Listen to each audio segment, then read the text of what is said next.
बनिया दोस्तों, बनिया इंडिया की एक ऐसी कम्युनिटी है जो कि ट्रेड, फाइनेंस और बिजनेस के लिए फेमस है। यह कोई स्पेसिफिक स्टेट से नहीं आते। बनिया आपको कहीं भी देखने को मिल सकता है। गुजरात, राजस्थान, बंगाल, महाराष्ट्र। बेसिकली दोस्तों जो व्यापारी होते हैं उन्हें बनिया कहा जाता है। अब हम देखें तो बेसिकली इंडिया में मारवाड़ी, अग्रवाल, गुप्ता और माहेश्वरी को बनिया कहते हैं। देश की अगर इकोनॉमी की बात करें तो शुरू से ही इन्होंने बहुत बड़ा रोल प्ले किया है इकोनॉमी के प्रति देश के। इवन आज भी देखा जाए तो टाटा, अंबानी, अडानी, बिरला इंडिया की इकोनॉमी के लिए बहुत इंपॉर्टेंट है। इन सब के साथ बनिया की एक खासियत होती है कि वह हर चीज का कैलकुलेशन करता है। मैं बताता हूँ दोस्तों, मेरे साथ जिम में एक्सरसाइज करने के लिए एक लड़का आता था। उसकी राशन वगैरह की दुकान थी और दोस्तों वह पूरा बनिया था। अब बात दोस्तों यूँ है कि वो एक्सरसाइज वगैरह करता नहीं था, पर मैं देख रहा था कि वो डेली कुछ दिनों से जिम आ रहा है रेगुलरली। तो मैंने उससे पूछा क्या बात है दोस्त, एक्सरसाइज को लेकर सीरियस हो गए? वो कहने लगा कि भाई महीने के 1000 रुपए फीस है, दिन के 33 रुपए बनते हैं, एक्सरसाइज तो करनी ही पड़ेगी। मैं बहुत हैरान हो गया। ये बंदा 33 रुपए कैलकुलेट करके बैठा है और इसे हेल्थ से ज्यादा अपने पैसे की फिक्र है। तो कहने की सीधी सीधी बात ये है कि कैलकुलेशन पैसों की इनबिल्ट होती है इन बनिया के अंदर। इसीलिए दोस्तों ये अपने ट्रेड, स्किल, अकाउंटिंग, फाइनेंस के लिए जाने जाते हैं। तो आज की इस वीडियो में हम जानेंगे दोस्तों कि कैसे बनिया लोग अपना बिजनेस बिल्ड करते हैं और दोस्तों क्या है उनके वेल्थ सीक्रेट। तो शुरू करते हैं चलो फिर। तो दोस्तों आप सभी ने इमामी कंपनी का नाम तो सुना होगा। ये बेसिकली कॉस्मेटिक और स्किन केयर प्रोडक्ट बनाते हैं। ये कंपनी किसी टाइम पर 20,000 रुपए से शुरू हुई थी, अब दोस्तों 8,000 करोड़ की बन गई है। इसकी सक्सेस के पीछे दो लोगों का हाथ है, राधेश्याम अग्रवाल और राधेश्याम गोनके का। दोनों दोस्तों बचपन से ही बहुत अच्छे दोस्त हुआ करते थे। स्कूल टाइम से वो साथ साथ ही रहते थे। फिर जब वो अपना कॉलेज कर रहे थे तो उन्होंने कुछ काम करने का सोचा। दोनों अब घंटों बैठ केमिकल फॉर्मूले की बुक्स पढ़ा करते थे। उनका यह प्लान था दोस्तों कि हम सबसे अच्छे कॉस्मेटिक प्रोडक्ट बनाएंगे। कॉलेज के दौरान दोनों ने बहुत सारे काम किए, लाइक लूडो जैसे गेम्स बनाना, टूथब्रश बेचना, पैकेजिंग करना, होममेड ग्लू बनाना, यानी कि वो बिजनेस से रिलेटेड कुछ ना कुछ करते रहते थे। उनके यहाँ दोस्तों एक पूरा बाजार हुआ करता था जहाँ वो अपनी चीजें सेल किया करते थे। अब दोस्तों खरीदना और बेचना तो उन्होंने सीख ही लिया था, बट दोस्तों कैपिटल का ना होना एक बहुत बड़ी प्रॉब्लम थी। 3 साल स्ट्रगल करने के बाद उन्होंने रियलाइज किया कि बिजनेस को ग्रो करने के लिए थोड़ा बहुत तो पैसा चाहिए ही। तो दोस्तों उस वक्त गोनके के फादर ने उनको 20,000 रुपए दिए और दोस्तों कहा कि 50-50% की पार्टनरशिप पर काम कर लो। तो दोस्तों ऐसे उन्होंने अपना पहला बिजनेस कैम्को केमिकल शुरुआत किया। इसके बाद उन्होंने मैन्युफैक्चरिंग भी स्टार्ट कर दी। शुरू में कुछ महीने सब कुछ अच्छा स्मूथली चल रहा था, बट दोस्तों साल के खत्म होने के बाद उनके 20,000 रुपए भी खत्म हो गए। उन्हें दोस्तों पता ही नहीं चला कि पैसे गए कहाँ। उन्होंने दोस्तों इस सेटबैक से सीखा और अकाउंटिंग को सीरियसली लेना स्टार्ट कर दिया। अब दोस्तों एक बार फिर वो गोनके के पिताजी के पास गए, पर दोस्तों इस बार उन्हें पूरे 1 लाख रुपए मिले। पर दोस्तों अब फेल होने का कोई चांस ही नहीं था। तो दोस्तों उन्होंने इस बार प्रोडक्ट पर बारीकी से काम किया और दोस्तों इस बार कैम्को केमिकल्स को बहुत तगड़ी ग्रोथ देखने को मिली। काम उनका बहुत अच्छा चल पड़ा था, लेकिन मार्जिन बहुत लो थे। उन्हें पूरे के पूरे कार्टून 36 रुपए के मार्जिन पर बेचना पड़ रहा था। लेकिन कुछ साल तक तो ऐसा ही चलता रहा, पर बाद में दोनों को समझ आया कि अगर बिजनेस को बड़ा बनाना है तो आउट ऑफ द बॉक्स सोचना पड़ेगा। प्रोडक्ट और मार्जिन दोनों को इम्प्रूव करना पड़ेगा। तो दोस्तों एक बार फिर दोनों के दोनों रिसर्च पर लग गए और दोस्तों उन्हें पता चला कि उस समय इंडिया में फॉरेन ब्रांड्स का बहुत ज्यादा क्रेज था। लोग इम्पोर्टेड कॉस्मेटिक्स को ज्यादा पसंद किया करते थे, पर इम्पोर्टेड प्रोडक्ट पर टैक्स भी ज्यादा लगता था और दोस्तों इसी वजह से मेजोरिटी ऑफ पॉपुलेशन उस प्रोडक्ट को खरीद नहीं पाती थी। बट दोस्तों उन्हें इस प्रॉब्लम में एक बड़ी अपॉर्चुनिटी देखने को मिली। पहले तो उन्होंने एक लॉस मेकिंग कंपनी को एक्वायर किया जिसका नाम था हिमानी, जिसको बाद में उन्होंने चेंज कर बना दिया इमामी। तो दोस्तों अब उन्होंने इस नए ब्रांड के साथ 3 प्रोडक्ट को लॉन्च किया। पहला दोस्तों कोल्ड क्रीम, दूसरा वेनिसिंग क्रीम, तीसरा टेल्कम पाउडर। लॉन्च के कुछ टाइम बाद इनके प्रोडक्ट इतनी तेजी से बिकने लगे कि Emami as a brand establish हो गया। अब दोस्तों ये हुआ कैसे, ये जानना बहुत जरूरी है।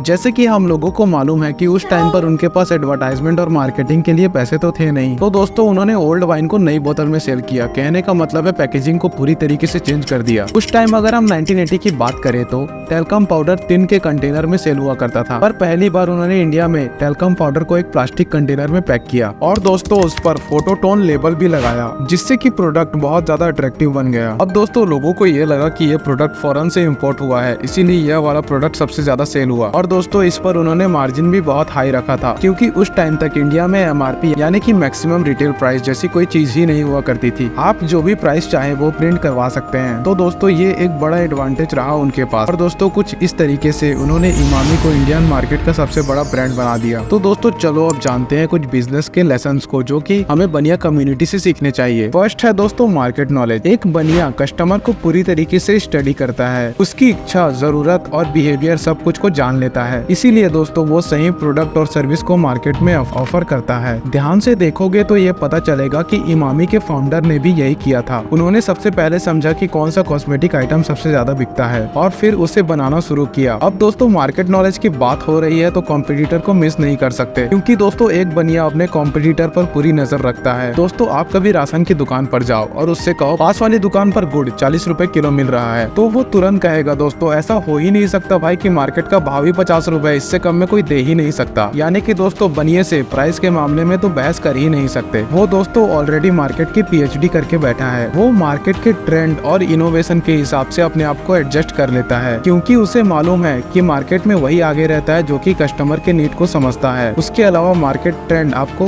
अलाउ करते हैं इनोवेट करने के लिए और नया प्रोडक्ट बनाने के लिए, और दोस्तों लंबे समय तक मार्केट में टिके रहने के लिए। सेकंड है दोस्तों वैल्यू प्रीपोजिशन। इसका मतलब होता है दोस्तों अपने कस्टमर को यूनिक बेनिफिट और एडवांटेजेस ऑफर करना। इसमें कोई डाउट नहीं है कि एक बनिया अपने कस्टमर को वैल्यू प्रोवाइड करता है। अगर आप अपने आसपास देखोगे तो ज्यादातर बनिया आपको राशन, अनाज और डेली नीड्स की चीजों पर बिजनेस करते हुए मिलेंगे। उन्हें दोस्तों अच्छी तरीके से पता है कि इन सब चीजों पर कट थ्रोट कंपटीशन है और दोस्तों मार्जिन भी बहुत कम है, फिर भी वो कस्टमर को सही प्राइस पर एक प्रोडक्ट की डिलीवरी करते हैं। और दोस्तों इसी वजह से कस्टमर के साथ उनका एक ट्रस्ट बिल्ड हो जाता है। और दोस्तों ट्रस्ट हर एक बिजनेस के लिए बहुत ज्यादा जरूरी है कि हम बार बार सेम जगह राशन खरीदने जाते हैं, हर बार सेम मेडिकल से दवाई लेते हैं। और आज की डिजिटल एज में तो ये और भी ज्यादा जरूरी हो गया है, क्योंकि दोस्तों अब हर ब्रांड की रेप्यूटेशन और इन्फॉर्मेशन ऑनलाइन अवेलेबल होती है। तो दोस्तों ट्रस्ट इम्पोर्टेंट है। इसके अलावा दोस्तों बनिया अपने और कस्टमर दोनों के पैसों की वैल्यू करता है। बनिया असल में ज्यादा फेमस इसलिए है क्योंकि वह हमेशा value for money product sale करता है। जितना हम कीमत दे रहे हैं उतना ही फायदा भी हमें मिलता है। इसीलिए दोस्तों ये लॉन्ग टर्म में अपने कस्टमर को रिटेन करके रख पाते हैं। थर्ड है दोस्तों एडेप्टेबिलिटी। बनिया हर मार्केट कंडीशन में प्रॉफिटेबली काम करते हैं, क्योंकि दोस्तों ये बहुत ही ज्यादा एडेप्टिव हुआ करते हैं। ये दोस्तों टेक्नोलॉजी से लेकर कस्टमर बिहेवियर तक हर चीज को समझने के बाद अपनी स्ट्रेटेजी को चेंज करते हैं। और दोस्तों ठीक ऐसा ही किया था दोनों राधेश्याम फ्रेंड्स ने। उन्होंने देखा कि मार्केट में फॉरेन प्रोडक्ट की डिमांड है, तो चलो पैकेजिंग फॉरेन प्रोडक्ट जैसी कर देते हैं। ये लोग काम करने के लिए मार्केट को स्टडी करते हैं और अपना दिमाग दोस्तों सिर्फ पैसे गिनने में लगाते हैं। बनिया जितना नए सिचुएशन के लिए तैयार रहता है उतना ही अनसर्टेन सिचुएशन के लिए भी तैयार रहता है। उसे अच्छी तरीके से पता है कि कभी बिजनेस अच्छा चलेगा तो कभी बुरा भी चलेगा। इसीलिए दोस्तों उसके पास हमेशा कुछ कैश रिजर्व, कुछ साइड इनकम और कुछ एसेट्स तो रहते ही हैं। इसीलिए दोस्तों आप देखोगे इस देश में व्हाइट मनी कैश के फॉर्म में सबसे ज्यादा बनियों के पास होती है। इसके साथ एक और चीज है जो आप बनिया लोगों में नोटिस करोगे, वो है दोस्तों कल्चरली सेंसिटिव होना। यह लोग दोस्तों अपने आसपास के लोकल मार्केट और कुछ नियर बाय लोकेशन पर ही बिजनेस करते हैं, क्योंकि दोस्तों इन्हें अपने कल्चर से बहुत ज्यादा लगाव होता है। और दोस्तों कुछ लोगों को अपना बिजनेस एक्सपेंड करने का शौक भी होता है, तो दोस्तों वो नए जगह की कल्चर को भी अडेप्ट कर लेते हैं। इसके अलावा दोस्तों एक बनिया उसी बिजनेस में हाथ डालता है जो कि कई सालों तक सस्टेन हो सके। इसीलिए दोस्तों आप देखोगे कि ज्यादातर बनिया डेली नीड्स का सामान बेचते हैं, क्योंकि दोस्तों इन्हें अच्छी तरीके से पता है इंसान चाहे कहीं भी पहुंच जाए, मार्केट चाहे कितना भी डाउन चले जाए, लोगों के लिए हाथ धोने के लिए साबुन और दांत साफ करने के लिए टूथपेस्ट तो चाहिए ही होगा। इन सब चीजों में दोस्तों इंसान कभी कॉम्प्रोमाइज नहीं करेगा। और दोस्तों जो चीज हर हाल में बिकेगी वो बिजनेस हर हाल में चलेगा। फोर्थ है दोस्तों फाइनेंशियल डिसिप्लिन। एक बनिया हमेशा अपने फाइनेंस का बजट और प्लान बना के रखता है। उसे अपनी इनकम और एक्सपेंसेस की क्लियर अंडरस्टैंडिंग होती है। इसके अलावा दोस्तों वो कभी भी डेट नहीं लेता, वो बेसिकली अपनी कैपिटल से ही काम करता है। बिजनेस को एक्सपेंड करने के लिए शायद थोड़ा बहुत पैसा उधार ले ले, पर अपनी लग्जरी और लाइफस्टाइल के लिए कभी भी लोन नहीं लेता। और दोस्तों आज के मॉडर्न टाइम में ये और भी ज्यादा जरूरी है, क्योंकि दोस्तों बैंक्स और क्रेडिट कार्ड कंपनीज कंटिन्यूअसली आपको दोस्तों EMI पर चीजें खरीदने के लिए मजबूर कर रही हैं। ऐसे में दोस्तों किसी आदमी को अगर क्रेडिट कार्ड का सही यूज करना नहीं आता तो वह क्रेडिट कार्ड के ट्रैप में फंसकर रह जाता है। और दोस्तों इसीलिए एक बनिया इन सब चीजों से हमेशा दूर ही रहता है। इसके अलावा दोस्तों बनिया कभी भी प्रॉफिट्स को एकदम से निकालता नहीं है, और दोस्तों वो प्रॉफिट को बिजनेस में री इन्वेस्ट कर देते हैं, क्योंकि प्रॉफिट्स अगर हम रिसर्च, डेवलपमेंट और न्यू प्रोडक्ट लॉन्च करने और इंफ्रास्ट्रक्चर बिल्ड करने में लगाएंगे तो एक सस्टेनेबल बिजनेस बिल्ड हो जाएगा। साथ ही दोस्तों एक और क्वालिटी इन लोगों में आपको देखने को मिलेगी, और दोस्तों वह है फाइनेंशियल ट्रांसपेरेंसी। बनिया लोग यूजुअली अपने अकाउंट अकाउंट को ट्रांसपेरेंट और एक्यूरेट रखते हैं, वो घपलेबाजी नहीं करते। और दोस्तों इसका कारण यह है कि एक तो आपका profit and loss account, balance sheet, ये सब आपके बिजनेस की सही वैल्यू बता देंगे। दूसरा,